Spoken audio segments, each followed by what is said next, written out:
मदद करने के लिए। तो हमारी कंट्री में ऑफ कोर्स ब्रेस्ट कैंसर सबसे ज़्यादा कॉमन कैंसर है महिलाओं में। दूसरे नंबर पे आता है सर्वाइकल कैंसर। हमारे पास ब्रेस्ट कैंसर और सर्वाइकल कैंसर अवेयरनेस और पैकेज उसके भी ट्रीटमेंट के जो प्रोग्राम्स हैं वो बहुत ज़्यादा स्ट्रीमलाइंड हैं। तो इस बार हमने सोचा है कि जो उसके बाद जो हैं, जैसे ovarian cancer second most common gynaecological cancer है और सिग्निफिकेंट हेल्थ प्रॉब्लम है हमारी कंट्री में, उसी तरह से यूट्राइन कैंसर का भी रिस्क अभी इंडिया में बढ़ रहा है, स्टेडीली बढ़ रहा है। कन्वेंशनली हम लोग सोचते हैं कि दोनों ही ओवेरियन कैंसर और uterine cancer old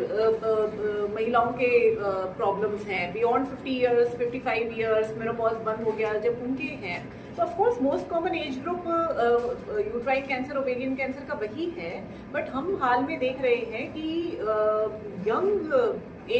younger age groups में भी 30s में 40s में भी ओवेरियन कैंसर और यूट्राइन कैंसर का रिस्क बढ़ रहा है। तो इस माध्यम से हम लोग ये बताना चाहते हैं कि ओवेरियन कैंसर के, यूट्राइन कैंसर के कुछ रिस्क फैक्टर्स हैं जो जिन महिलाओं में ये रिस्क फैक्टर्स हैं उन महिलाओं में ओवेरियन कैंसर और यूट्राइन कैंसर का रिस्क बढ़ जाता है। और उसी प्रकार से हम उनसे ये शेयर करना चाहते हैं कि आप लोगों को कौन कौन से सिम्टम्स के बारे में अपने को एजुकेट करना है, जागरूकता रखनी है, और कौन से सिम्टम्स महिलाओं के लिए एबनॉर्मल है और इनको आपने इग्नोर नहीं करना है। किसी को भी अगर इस तरीके के अगर सिम्टम्स हैं तो आपको बिल्कुल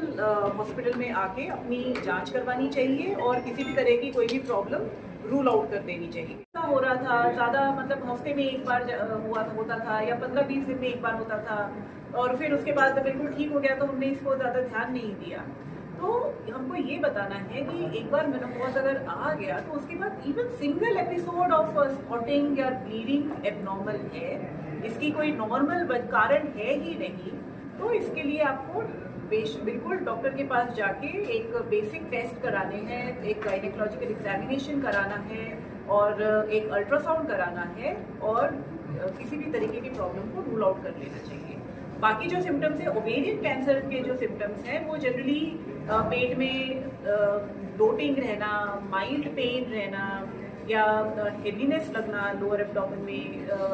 यूरिन की फ्रीक्वेंसी बढ़ जाना या स्टूल्स पास करने का जो सिस्टम जो पैटर्न है वो चेंज हो जाना। किसी किसी को डायरिया हो सकता है, किसी किसी को कॉन्स्टिपेशन हो सकता है या किसी किसी को कॉन्स्टिपेशन ऑल्टरनेटिंग विद डायरिया हो सकता है, भूख ना लगना, थकान लगना, कभी कभी वजन कम होना। तो ये सारे सिम्टम्स जो है वो ओवेरियन कैंसर के सिम्टम्स हो सकते हैं।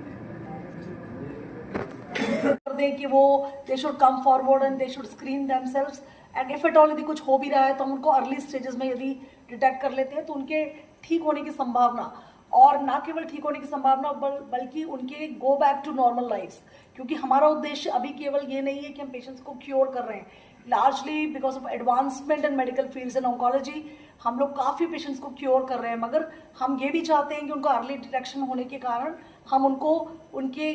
एज फार एज पॉसिबल उनकी नॉर्मल लाइफ में हम उनको ले जाने में सक्षम हो सके। तो क्वांटिटी ऑफ लाइफ बढ़ाना और क्वालिटी ऑफ लाइफ बढ़ाना ये दोनों ही बहुत महत्वपूर्ण है, और इसलिए इस तरह के स्क्रीनिंग प्रोग्राम्स की बहुत बहुत इंपॉर्टेंस है। तो आपके माध्यम से हम चाहते हैं कि ये जागरूकता सभी लोगों में आए, और ये हैंड होल्डिंग है, ये बेसिकली चेन की तरह काम करता है, क्योंकि डॉक्टर्स अलोन सफिशिएंट नहीं होते, एडमिनिस्ट्रेशन अलोन सफिशिएंट नहीं होता। हमारा कितना भी इंटेंट हो, इसमें सभी लोगों की भूमिका इंपॉर्टेंट है, मीडिया की भूमिका बहुत इंपॉर्टेंट है, क्योंकि आपके माध्यम से लोगों में ये जागरूकता आती है, आपके माध्यम से लोगों को पता चलता है कि इस तरीके का कोई इनिशिएटिव लिया जा रहा है अपोलो हॉस्पिटल के द्वारा, और कैसे उससे पेशेंट एक्सेस कर सकते हैं, कैसे उसका लाभ उठा सकते हैं, और उनको अल्टीमेटली क्या क्या फायदे हो सकते हैं। तो जब हम इस तरह के कुछ मेजर्स ले रहे हैं, तो ये जब लोगों में ये बात जाएगी, लोगों को जब ये पता चलेगा और वो सामने आएंगे, तो हम जो गायनेकोलॉजिकल कैंसर है जिसके बारे में मेरे कॉलीग्स ने भी बात की, तो सबसे महत्वपूर्ण जो सबसे कॉमन है सर्वाइकल कैंसर है, मगर उसके लिए काफ़ी जागरूकता ऑलरेडी आ चुकी है। इसके एडिशन में जो ओवरी का कैंसर है या यूट्रस का कैंसर है, जिसको हम एंडोमेट्रियम भी कहते हैं, ये दोनों कैंसर्स भी विश्व में one of the 10th leading causes के अंदर आते हैं। तो ये भी काफ़ी कॉमन है, काफ़ी महत्वपूर्ण प्रॉब्लम है, इंडिया में भी काफ़ी प्रॉब्लम है, लाइफस्टाइल रिलेटेड भी होते हैं, मिडिल एजेड वुमेन में काफ़ी कॉमन होते हैं। इसलिए हम इस टारगेट पॉपुलेशन को जो 45 ईयर्स के अबव है, ये चाह रहे हैं कि यदि ये पेशेंट्स अपने आप सामने आए, ये पहले चेकअप कराएं, तो हम इनको जल्दी डिटेक्ट कर लेंगे। ओवरी का cancer majority of the time इतने सटल सिम्टम्स होते हैं, जैसे कि पेट का फूलना या अर्ली सटाइटी जैसे हम बोलते हैं कि जल्दी पेट भर जाना, कुछ डिस्टेंशन एब्डोमेन, ये मल्टीपल रीजंस की वजह से हो सकता है। तो काफी नेग्लेक्ट होता है और मेजॉरिटी ऑफ द टाइम जब मैं अपने हमारा उद्देश्य यही है कि हम इन सिम्टम्स के बारे में, इन बीमारियों के बारे में ज्यादा से ज्यादा बात करें, ताकि ये टैबू ना रहे। किसी भी लड़की या किसी भी महिला को कोई झिझक ना हो, अगर उसको कुछ भी गायनेकोलॉजिकल कंप्लेंट है तो वो अपनी फैमिली से शेयर करे, आप हॉस्पिटल में आए, अपनी जांच करवाएं और अपना इलाज करवाएं। जो भी प्रॉब्लम है उसकी अर्ली डायग्नोसिस हो सके। तो ये मीडिया अवेयरनेस प्रोग्राम से हमारा उद्देश्य यही है कि हम महिलाओं को बताएं कि कॉमन जो बीमारियां हैं उनके रिस्क फैक्टर्स क्या हैं, कौन सी महिलाएं इन पे रिस्क में हैं, उनको क्या सिम्टम्स हो सकता है। जैसे अभी एक ओवेरियन कैंसर साइलेंट किलर की भी सर ने सवाल पूछा। तो ओवेरियन कैंसर मतलब सिर्फ इंडिया में ही नहीं, वर्ल्ड ओवर में 80% जो कैंसर केसेस डायग्नोज होते हैं वो अभी भी एडवांस स्टेजेस में ही डायग्नोज हो रहे हैं। और बहुत सारी स्टडीज हुई हैं इसके पीछे कारण ढूंढने के लिए। ज्यादातर स्टडीज में यही बोला है कि जो अर्ली स्टेज है उनके सिम्टम्स इतने ज्यादा माइल्ड होते हैं, इतने नॉर्मल से सिम्टम होते हैं। कभी कभी महिला को लगता है कि ठीक है, हम लोगों ने कभी बाहर खा लिया तो इसलिए शायद हल्का सा पेट अपसेट हो गया है, या फिर इन दिनों कुछ तबीयत ठीक नहीं है, थोड़ा सा टायर्डनेस लग रहा है, थोड़ी सी थकान इसके लिए लग रही है। तो बेसिकली